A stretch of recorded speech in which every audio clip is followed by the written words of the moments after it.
How we doing, guys? What's up, Scott? Good to see you. Thanks for taking the time. You've had a couple of days now to kind of work with Ryan Fitzpatrick, the new quarterback. You've obviously seen him from afar, being on other teams. What do you appreciate about him and what he brings to the offense, the leadership, just what he brings to the huddle? Yeah, I mean, anytime you got a veteran that's played as many games as him, it's just a kind of a wealth of experience you can pull off of. Just having conversations, talking about, different things that he sees. I mean, it's a new offense, so he's learning. So he's asking a lot of questions right now. There's some concepts that, we run that he's familiar with, that he's run in the past, that maybe maybe we look at it a little different, or there's a little tweak here and there. And just working through those things. It's when you're in a meeting setting, you can talk about them, but sometimes something happens on the field that's different or unexpected, and just to cover those things, and work through those is invaluable. We talked to Curtis Samuel yesterday, and he had a big smile on his face describing the offense, saying, we're going to score a lot of touchdowns. When you look at the weapons you have and the pieces in place, are you kind of just laying in bed at night, just visualizing different plays and how you're going to maneuver all these pieces on the field? Yeah, I mean, I don't know about the laying in bed at night part, but I mean, it's good. It's good. I think we added a lot of talent to our roster. That's always been the goal. I think we've had these conversations before and talked about that, a year ago or just during training camp. And the more talented players you have on your roster, your overall team's going to be better. And we try to do a good job of fitting our scheme to our players' strengths. And so once we got like this team intact and who we got, that was when we could really start tinkering with stuff and working through things. And we got a lot of work to do. We got some good young players, and then overall, like, and I don't mean it as far as age, but like we're a young team as far as we haven't been together very long. And so we got a lot of work to do to work through a bunch of different stuff and exactly find out, what are we going to be, and, who are we going to be going forward. Thanks, Scott. Hey, Scott, you guys obviously had Curtis Samuel in Carolina. He was used a little bit differently last year, or maybe in a slightly different way, whether it's because Christian was out, his own growth, whatever. Did you learn anything about him in the year that you didn't have him that maybe you can apply to this year? Yeah, I mean, I feel like Curtis is has been and is an ascending player. I think he's only 24 years old. He may have turned 25 by the time we got him, but he, so his skill, and he's got a varied skill set. So, just coming out, of Ohio State, there were some things that he was better at than others, and he's really worked hard and rounded his game out. And you kind of saw the growth. I mean, he was hurt a little bit. He missed the first, I think, 3 games in 2018 when we had him. But, in 2 years, he scored 11 touchdowns. And, he had a big, higher yard per catch, I think, than last year. And, he's a guy that just finds a way to get to the red zone. I think they handed him the ball a little more. And I think you alluded to it with Christian being out. But, that's something that he can do, not just be a wide receiver, but, you can use him as a running back as well. But he can play all over the field, whether it's outside, inside, in the backfield, in motion. And those are going to be the things that he does, which is everything. And he kind of showed all that in the game that you guys played against him, his ability to, carry or catch balls out of the slot and all that. What growth did you see in him that allows him to maybe be more effective in some of those other roles, whether the slot or out of the backfield? I wouldn't say necessarily it's more effective. I just think he's effective. I think he's effective everywhere, to be honest. I think,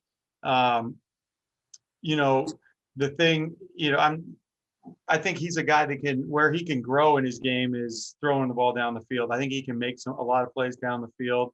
But like I said, I mean, he can obviously win in the slot, and you can hand him the ball, but he can make a lot of plays outside as well. They're on tape. Thanks, Scott. Hi, Scott. Just to kind of follow up on the receivers, I mean, what is your early impressions of that group as a whole, and what do the additions of not just Curtis, but also Diami, Adam Humphries, Dax Milne, how do they change what you're able to do as a coordinator? Yeah, I think kind of how I started off with the first question. I think what it did is just added a lot more talent to that room. We had some guys that stepped up for us big last year. And they're competing, and now they're just adding these guys to the group. I think just the overall talent level raised, and now, those guys compete and not necessarily, I think when I talk about that, people might think compete for a roster. That's not what I'm talking about. I'm talking about just compete for touches, compete for opportunities, and, you get when the goal is to have your 5 eligible, skill players, whether they're receivers, backs, or tight ends, to all be guys that are playmakers. So the defense can't focus on one or the other. And to me, that's what like true balance is being able to be balanced on offense where, all 5 of those guys are on the field. And it might be, and not the same 5, obviously we have different personnel groups. But just so you're so talented offensively that, whether it's your second back or your second tight end, your third wide receiver, if they're on the field, then, they're a threat, and, the defense has to account for them, and it just opens it up for everybody else. Kyle and Taylor perhaps better than most coaches in the league. What are you looking for from them as they both compete for time, and how important to you is that backup quarterback job? It's very important. I mean, we're training all of our quarterbacks to be ready to play. Last year, obviously, we played with 4. I don't want to do that again. I'd rather not do that, but you never know in this league. Everyone's got to be ready. Those guys, what they got to do, they got to make consistent decisions and throw the ball accurately. I know that sounds simple, but it's not. If more people could do it, there'd be a lot more, good quarterbacks out there. And that's what just we need to see over and over again. And don't put the ball in harm's way. And when things go bad, get us to the next play. And then almost more importantly, when things are good, like we need them to put the ball in the right spot. So we get the most out of every positive play that we have. And that's an area we got to improve with big plays and explosive plays. And that's a big part of it, is just making the right decision and, throwing the ball accurately. Hey, Scott, you just mentioned having to play with 4 quarterbacks last year. That was among the limitations that you had, including just the COVID restrictions and things like that. Now you start this offseason with Ryan Fitzpatrick, and a guy who's a proven player in this league. What is his presence, do you think, will ultimately kind of do for you when it comes to, say, scheme, or maybe even like tapping into parts of the playbook you couldn't really get to last year, or maybe even just for you, some of that aggressive play calling we saw, perhaps even getting to more of that? Yeah. I think the biggest thing is with Ryan is that he's just, he's a good player that's been proven to be successful, especially if you look at the last few years of his career. As you talk about, the numbers or just the production, that he's had, and just adding that, a guy that can clearly make all the throws, sees the field well, so the ball comes out on time and where it's supposed to. That's huge. That's huge to have that. And then, like I was saying earlier, just the experience. I mean, there might be a concept we've run that he's had 100 reps on, and he might have a little more insight of something that I didn't even think of, based on stuff that he's seen in the past. And just those conversations you have with someone like that, just helps me grow. And then obviously, he can see it and he can execute it on the field, so we can get the most out of every play.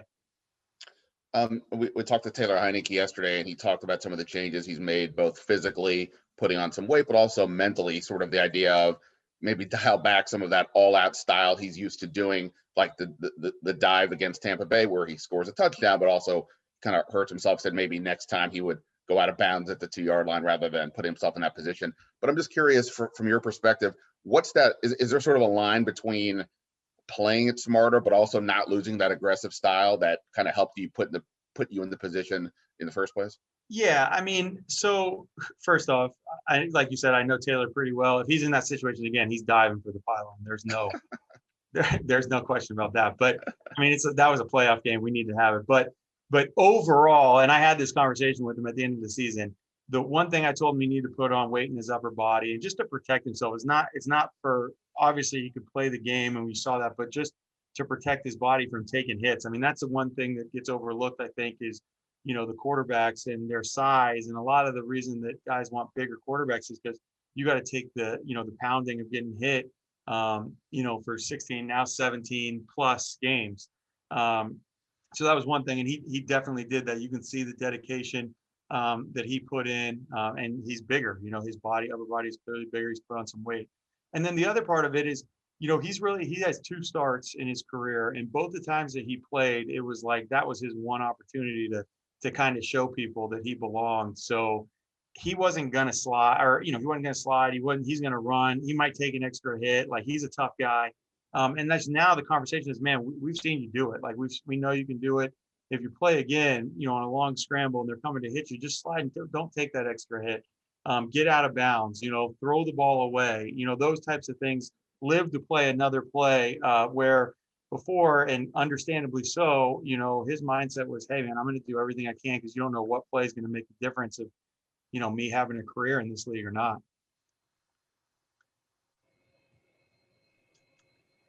I know as an OC, you want to get better in every area, but is there one spot or a couple areas that you're really preaching to your offense and OTAs and will continue to emphasize in the offseason is like, this will be key for us in taking the next step? It's not so much like preaching to the team as it is just like our focus, like as a coaching staff, and then, working on the things that help us get better. But, there's a couple areas, and, I think you guys know, I'm not going to necessarily give all the answers right here, but we need to, we just need to be more explosive. We need to create some more big plays. And if we do that, everything else kind of takes care of itself. You guys remade the offensive line really over the last couple of years, brought in some new guys this year as well, and obviously Cosme. What are you trying to accomplish there on the offensive line? What would be a successful approach for them? I think it fits the same, and I hate to be redundant here, but it fits the same as all the other position groups. We just want to get as many good players out there. We had some injury issues up there as well on the O-line, and early we got some guys back later, but you want to have your 5 guys that are playing to be as good as they possibly can be, and then the guys behind them to be, guys that are starter quality type players that are ready to go if you need them to. And I think, the moves that we made up there, similar to the receiver room, is that we got some guys that are, competitive guys that want to play and want to show people, how good they are. And if you have that and you get them to work together in a team first mentality, then, you're going to be successful blocking people both in the run and pass game. If I can follow up on that real quickly, it's back-to-back years where you've drafted speedy offensive linemen. How important is that? What do you do with that? I'm sorry, drafted what? Fast offensive lineman. I think Cosme had the fastest 40 of all the guys this year. I think that just speaks to like athleticism and explosiveness. These guys that they're trying to block, we see them in practice every day with, Chase and Montez, obviously Montez Sweat on the edge, and you better be able to move and be a good athlete. You're going to play on the edge in this league, because a whole bunch of teams got those types of guys. And as far as like the 40 time, it's not like they're, people say offensive line, they're not obviously running straight line for 40 yards, but that speaks to their explosiveness, their ability to move and get in front of people, and just overall athleticism. Appreciate it. Yep. Matt? If Matt's not on, let's go to Sam and then Les.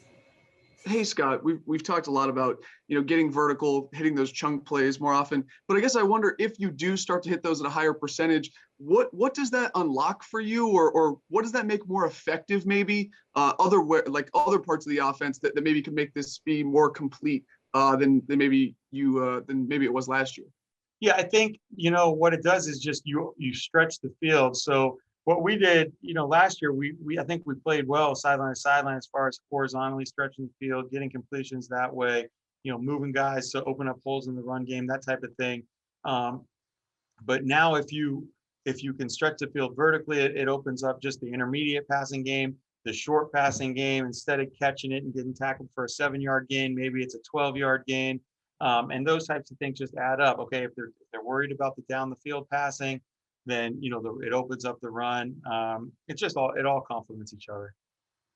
Mm-hmm. And how, I guess, when you kind of you had 4 quarterbacks last year, I guess, how long do you think it usually takes you to implement with so many new pieces? Hey, we need to get in this rhythm. How long do you think that takes usually? You never know. It differs by the individual. We have most of our guys are here. Got a couple guys that are banged up. We're getting a feel for some of the newer guys. it has to do with, you know, the guys that you have. Our guys are working though. They're pushing through, you know, they're working hard in the time that they have here with the OTAs. I think, you know, we're getting better. We're taking a look at some new stuff. We'll get into training camp, you know, like obviously we're finishing our second week of OTAs. But like right now, this will just be like 1 week of training camp. So we get a lot more time then, get a lot more walkthrough time. And that's where you really kind of gel as a team because you end up spending the whole day together. And that's where you really find out, you know, exactly what you're going to do with everyone. Thanks, Scott. Hey, Scott, with the kind of following up on that, with the 4 quarterbacks you have here, I know you would like to kind of get some kind of competition at that position, but when you bring a guy like Fitzpatrick in with his background and what you're paying him and all, how do you kind of balance that? How do you get him ready, but also balance competition? I think, you know, when you got a veteran player like that has played a lot like him, you know, right now it's new. So we're giving, you know, obviously a lot of reps, you know, trying to get him as comfortable as he can with the verbiage, calling the plays, all that stuff. It's like learning a new language for him.